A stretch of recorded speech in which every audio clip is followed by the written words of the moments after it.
जी बच्चों अस्सलाम वालेकुम। So what we are starting today. अच्छा, हम लोगों ने ब्लॉक 8 की माइनर सीरीज स्टार्ट की हुई थी, ठीक है, जिसमें मैं आप लोगों को ऑर्थोपैडिक्स कवर करा रही थी। बेसिकली सर्जरी के पोर्शन में आप लोगों से इसके एमसीक्यूज पूछे जाएंगे। अच्छा, ये पार्ट रिकॉर्ड होने से रह गया था मार्फन सिंड्रोम का, तो मैं इसको अब अलग से रिकॉर्ड कर रही हूँ। और अगर बच्चों आप लोगों ने नेक्स्ट सेशन के लिए इनरोल होना है, जिसकी वीडियोज़ मैं बिल्कुल भी यूट्यूब पर नहीं डालने वाली और ना ही उसके नोट्स की एसेस होगी, वो बिल्कुल प्रीमियम होगा। सो वायरोलॉजी, एमएसके पैथोलॉजी, फोरेंसिक और फार्माकोलॉजी के बारे में जो भी आप लोगों की कोई रीज़न है, इंशाल्लाह उसके अंदर रिजॉल्व हो जाएंगी। So it starting from 25 August.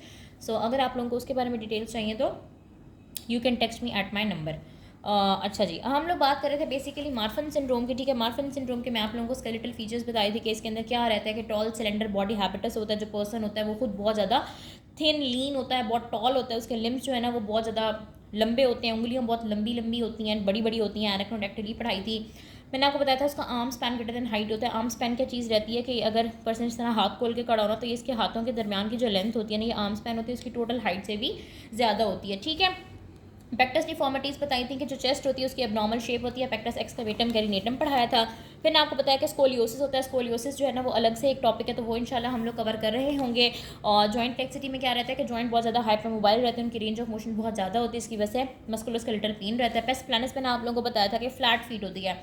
Normally क्या होता है कि फुट के अंदर एक आर्च होती है, ठीक है, और इन लोगों के अंदर क्या रहता है कि फुट की आर्च लॉस हो जाती है, फुट बिल्कुल फ्लैट होते हैं, ठीक है। ये एक नॉर्मल कंडीशन भी होती है फ्लैट फीट ना, आप लोगों ने शायद अक्सर अपने इर्द गिर्द लोगों में देखे भी होंगे।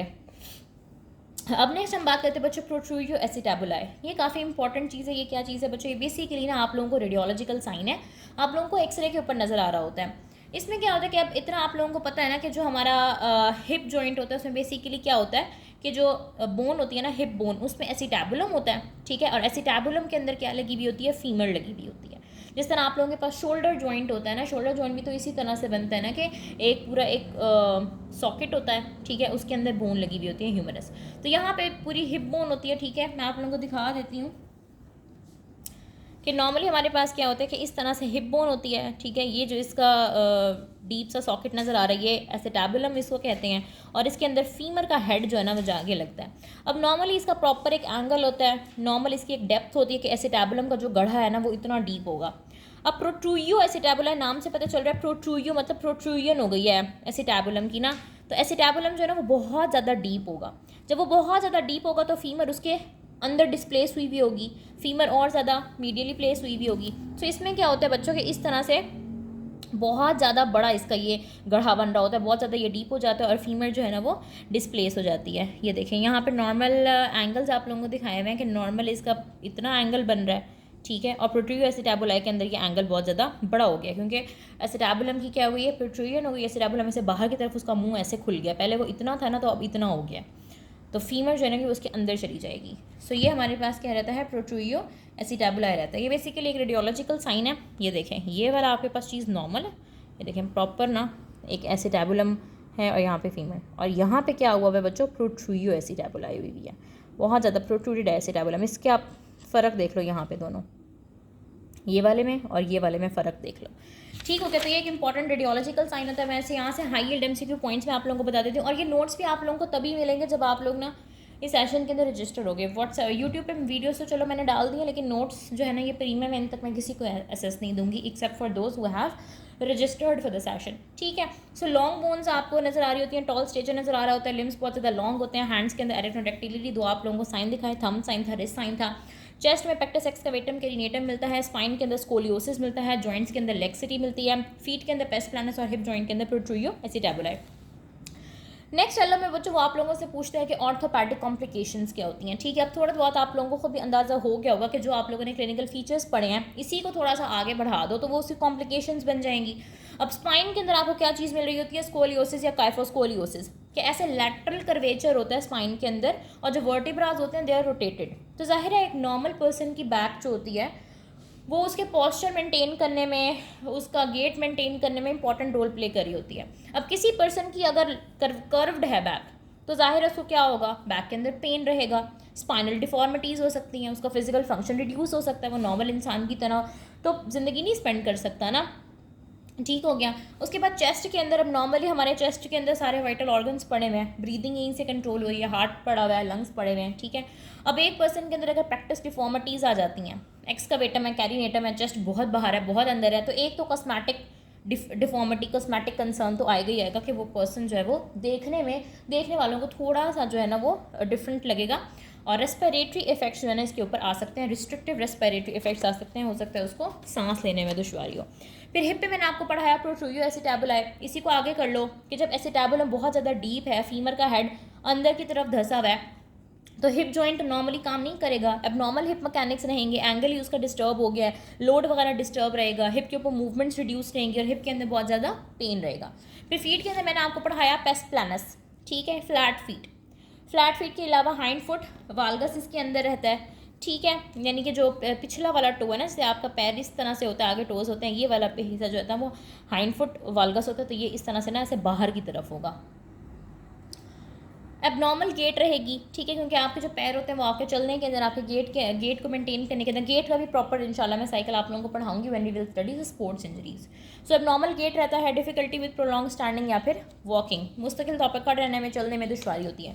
जॉइंट्स के अंदर हाइपर मोबिलिटी होगी, अगर लिगामेंट्स बहुत ज़्यादा लैक्स होंगे तो जॉइंट के अंदर डिस्कम्फर्ट रहेगा, मस्कुलोस्केलेटन पेन रहेगा, फंक्शनल प्रॉब्लम्स हो सकते हैं, ठीक है। अब लिम्स जो है ना उनके डिस्प्रोपोर्शनल होते हैं, इनका स्केलेटन बड़ा डिस्प्रोपोर्शनल होता है, लंबे लंबे लिम्स होते हैं, तो ऑल्टर्ड बायोमैकेनिक्स की वजह से मस्कुलोस्केलेटल डिफेक्ट्स आ सकते हैं, पेन हो सकता है, फंक्शनल लिमिटेशन हो सकती हैं। इतना ज़्यादा इंपॉर्टेंट नहीं, आप लोगों से जब पूछेंगे ना सवाल, क्लिनिकल फीचर्स पूछ लेंगे आप लोगों से, म्यूटेशंस पूछ लेंगे, जीन पूछ लेंगे, क्रोमोसोम पूछ लेंगे, कौन सा पैटर्न है एबनॉर्मेलिटी का ये पूछ लेंगे, कॉम्प्लिकेशंस या डायग्नोसिस या इतना आप लोगों से डिटेल में नहीं पूछा जाएगा। क्लिनिकल और रेडियोलॉजिकल फाइंडिंग्स वो पूछ रहे हैं कि किस तरीके से आप डायग्नोज कर सकते हैं स्केलेटल इन्वॉल्वमेंट को। मैंने आप लोगों को पहली बात बताई है कि जो मार्फन सिंड्रोम है ना, ये स्केलेटल के अलावा आपके आयोर्टा को और आपकी आईज़ को, खासतौर पर लेंस ऑफ आईज़ को अफेक्ट कर रहा होता है, लेकिन आपके अलोज they are strictly limited to the skeletal manifestations. But I will also tell you कि आई के ऊपर क्या इफेक्ट हो रहे होते हैं और एक्टोपिया लेंटिस वगैरह जो है ना वो आप लोगों को पढ़ाऊंगी। सो क्लिनिकल और रेडियोलॉजिकल फाइंडिंग्स, यानी कि क्लिनिकल आपको देख के पता चल जाएगा, रेडियोलॉजिकल के लिए आपको कोई इमेजिंग वगैरह का सहारा लेना पड़ेगा। सबसे पहले तो बच्चों आप लोगों ने, जब भी आपके पास कोई मार्फन सिंड्रोम का पेशेंट आएगा, आपने उसको क्लिनिकली कैसे असेस करना है, आपने उसके बॉडी प्रोपोर्शंस को देखना है, देखने से पता चल जाएगा उसका टॉल से अंडर बॉडी हैबिटस होगा, उसका आर्म स्पैन मेजर करोगे तो वो हाइट से ज़्यादा होगा, हैंड्स के ऊपर एरेक्नोडेक्टिली के 2 sign, thumb sign, wrist sign positive मिलेंगे। आप उसकी चेस्ट को देखोगे तो वहाँ पे पेक्टस डिफॉर्मिटीज़ मिल सकती हैं, स्पाइन को देखोगे वहाँ पे स्कोलियोसिस मिल सकता है, और इसके स्कोलियोसिस का एक टेस्ट होता है, इसको बोलते हैं एडम्स फॉरवर्ड बेंडिंग टेस्ट। उसमें ना आपने पेशेंट को ऐसे झुकाना होता है, इस तरह रकू में नहीं बंदा जाता, और पीछे से जो है ना वो स्कोलियोसिस का कर्वेचर बड़ा विजिबल होता है, वो देख सकते हो। फीट में आप जो है ना वो पेस प्लानस देख सकते हो, ठीक हो गया। रेडियोलॉजिकल असेसमेंट क्या आ जाती है बच्चों, यानी कि एक्सरेज जब आप कराओगे तो जाहिर है स्कोलियोसिस देखने के लिए आप स्पाइन का एक्सरे करा सकते हो, प्रोट्रूयो एसिटैबुलाई जो भी मैंने आप लोगों को दिखाया उसके लिए पेल्विक एक्सरे करा सकते हो, ठीक है। इसके अलावा चेस्ट की इमेजिंग करा सकते हो, तो वहाँ पे आपको पेक्टस डिफॉर्मिटीज़ मिल जाएंगी, एसोसिएटेड रिब या चेस्ट वॉल एब्नॉर्मलिटीज़ मिल जाएंगे। और हैंड का एक्सरे कराओगे तो वहाँ आपको लंबी लंबी उंगलियाँ मिलेंगी, लॉन्ग मेटाकार्पल्स मिलेंगे, लॉन्ग फिलेंजेस मिलेंगे। तो बेसिकली आपने एक तो क्लिनिकली असेस कर लिया, आपको उसको देखने से पता चल जाएगा, उसकी स्पाइन को देखो, चेस्ट को देखो, उसके आर्म स्पैन को मेजर करो, उसका बॉडी हैबिटस देखो, wrist sign, thumb sign, scoliosis का टेस्ट करो, ठीक है। और एक्सरे जब आप कराओगे तो प्रोट्रूयो एसिटैबुलाई आपको मिल रहा होगा, हिप जॉइंट के ऊपर आपको चेस्ट की इमेजिंग, हैंड का एक्सरे, स्कोलियोसिस के लिए एक्सरे कराओगे। सो हायर एमसीक्यू पॉइंट्स क्या रहते हैं बच्चों के, arm span is greater than height, characteristic disproportion है, एरेक्नोडेक्टिली के लिए थंब साइन और रिस्ट साइन है, चेस्ट की डिफॉर्मिटी के लिए पेक्टस एक्सकवेटम कैरिनेटम है, इंपॉर्टेंट स्पाइनल इन्वॉल्वमेंट स्कोलियोसिस है, important pelvic radiological finding is protrusio acetabuli, ठीक है। अब आप लोगों से जो एलोस पूछे गए हैं ना, they are strictly towards the confined towards the skeletal manifestations, लेकिन मैं आप लोगों को फिर भी बता देती हूँ कि इसके आईज़ के ऊपर भी इफेक्ट आते हैं, सीवीएस के ऊपर भी इफेक्ट आते हैं। आई के ऊपर इफेक्ट जो आपने याद रखना है ना, वो आपने आई के लेंस के ऊपर इसका इफेक्ट याद रखना है, दैट इज एक्टोपिया लेंटिस, ठीक है। बेसिकली क्या होता है, एक्टोपिया का वर्ड एक्टोपिक से निकला, एक्टोपिक मतलब नॉर्मल जगह को छोड़ के किसी और जगह पे प्रेजेंट होना, लेंटिस मतलब लेंस का। सो इसमें क्या रहता है, बेसिकली लेंस डिसलोकेट हो जाता है और एबनॉर्मल पोजीशन पे आ जाता है, ठीक है। रेटिनल डिटैचमेंट भी हो सकती है कि पर्सन का जो रेटिना है ना वो डिटैच हो जाए, ठीक है, पर्सन का रेटिना डिटैच हो सकता है, और मायोपिया भी हो सकता है। Myopia is a refractive disorder, myopia में क्या रहता है कि आपको दूर की चीज़ें क्लियरली नज़र नहीं आती। तो आई के ऊपर ये इफेक्ट आप लोगों ने बस एक्टोपिया लेंटिस का नाम याद रख लो, इतना काफ़ी है। कार्डियोवास्कुलर सिस्टम में अयोर्टा के ऊपर क्या इफेक्ट आता है बच्चों? अयोर्टिक रूट डायलिटेशन। ये आप लोग ना ब्लॉक 9 के अंदर बड़े डिटेल से पढ़ोगे इंशाल्लाह। अभी के लिए इतना बढ़ा देती हूँ कि अयोर्टा जो होती है बेसिकली क्या होती है, आपने हार्ट का स्ट्रक्चर बनाया होगा, ऊपर से एक ब्लड वेसल निकल रही होती है मोटी सी, उसको अयोर्टा बोलते हैं। सो अयोर्टिक रूट डायलिटेशन का मतलब होता है कि जो अयोर्टा होती है ना, अगर इसका ये नॉर्मल डायमीटर है ना, तो ये ना इसका डायमीटर बहुत ज़्यादा वाइड हो जाता है, ठीक है, यानी ये इतनी वाइड हो जाएगी, अयोर्टा बहुत ज़्यादा वाइड हो जाएगी, उसका एन्यूरिज्म हो सकता है, उसकी डायसेक्शन हो सकती है। अयोर्टिक रूट डायसेक्शन का मतलब ये होता है कि वही बल्जिंग ऑफ द अयोर्टा या लोकलाइज डिस्टेंशन ऑफ द अयोर्टा, इस तरह से कि ये अयोर्टा की रूट है ना अगर, तो यहाँ से इसके अंदर बल्ज आ जाएगा, ठीक है। ये फट भी सकती है अयोर्टा यहाँ से, इसकी वजह से बहुत ज़्यादा हैमरेज भी हो सकता है। इसके अलावा माइट्रल वाल्व का प्रोलैप्स या रिगर्जिटेशन भी हो सकती है। सो आप लोगों ने बस नाम याद कर लेने हैं, एक्टोपिया लेंटिस, अयोर्टिक रूट डायलिटेशन या डायसेक्शन वगैरह, ठीक है। नेक्स्ट चलो मैं बच्चों वो आपसे पूछते हैं मैनेजमेंट। अब इतना तो आप लोगों को पता चल चुके हैं, ये एक ऑटोसोमल डोमिनेंट इनहेरिटेंस पैटर्न की एक इनहेरिटेड डिसऑर्डर है, और इनहेरिटेड डिसऑर्डर्स को मुकम्मल तौर पर आप ठीक नहीं कर सकते। जो म्यूटेशन जीन में हो चुके आप उसको ठीक नहीं कर सकते। सो FBN1 म्यूटेशन का कोई क्योर नहीं है। आपने इन पेशेंट्स को life long multi disciplinary surveillance पे रखना होता है कि मुख्तलिफ ऑर्गन्स को ये इन्वॉल्व कर रहा है, मुख्तलिफ पार्ट्स ऑफ द बॉडी को इन्वॉल्व कर रहा है, तो हर पार्ट ऑफ द बॉडी के लिए अलग सर्विलेंस चाहिए। बेसिकली आपने बंदे की क्वालिटी ऑफ लाइफ को बेटर करना होता है, और फ्यूचर में जो कॉम्प्लिकेशंस हो सकती हैं उनको प्रिवेंट करना होता है।